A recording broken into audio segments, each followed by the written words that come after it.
आदरणीय प्रधानमंत्री जी के मार्गदर्शन और उनके नेतृत्व में पूरा देश इस लड़ाई को मजबूती से लड़ रहा है। पहली वेव को पूरी तरह देश के अंदर जीवन और जीविका को बचाने में सफलता के बाद दूसरी वेव ने कुछ समय हमारे लिए भले ही चिंता के लिए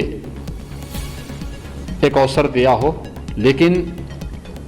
जिस मजबूती के साथ आदरणीय प्रधानमंत्री जी का यशस्वी नेतृत्व देश को प्राप्त हुआ, आज पूरा देश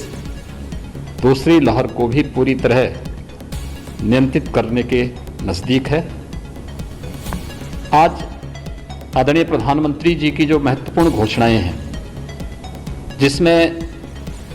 राज्य सरकारों के द्वारा जो वैक्सीन खरीदनी थी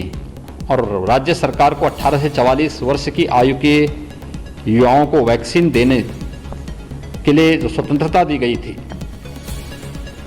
बहुत सारी राज्य सरकारें ऐसी थीं जो इस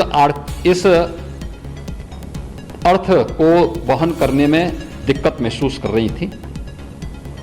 दूसरा, वैक्सीन की उपलब्धता भी एक संकट था। हम सब आभारी हैं आदरणीय प्रधानमंत्री जी के कि उन्होंने आज राज्यों की इस समस्या का समाधान भी किया है और 18 से ऊपर के प्रत्येक नागरिक को मुफ्त में वैक्सीन की घोषणा करके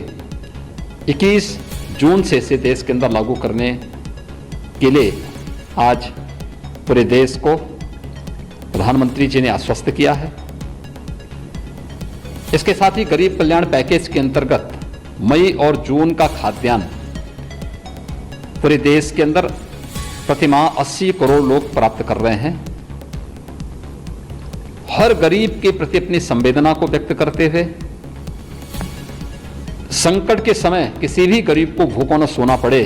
और इस महामारी के खिलाफ देश की इस लड़ाई को हम मजबूती के साथ आगे बढ़ा सकें, इस दृष्टि से गरीब कल्याण पैकेज के अंतर्गत प्रतिमाह 80 करोड़ लोगों को देश के अंदर खाद्यान्न उपलब्ध कराने की घोषणा दीपावली तक करने के लिए भी मैं आदरणीय प्रधानमंत्री जी का आभार व्यक्त करता हूं। आदरणीय प्रधानमंत्री जी ने कोरोना के खिलाफ इस लड़ाई में कोविड प्रोटोकॉल का जो आह्वान किया है, मेरी पूरे प्रदेशवासियों से अपील है कि हम सब उस कोविड प्रोटोकॉल का पालन करें, जिसमें 2 गज की दूरी, मास्क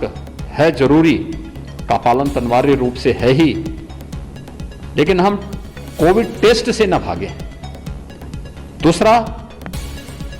वैक्सीन में नंबर आने पर, हमारी पारी आने पर हम वैक्सीन अवश्य लेंगे। किसी भी प्रकार की भ्रामक और अफवाह में पड़ने की बजाय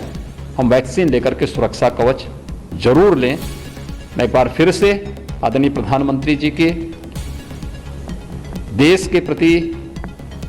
उत्कृष्ट नेतृत्व और संवेदनशीलता के लिए हृदय से आभार व्यक्त करता हूं।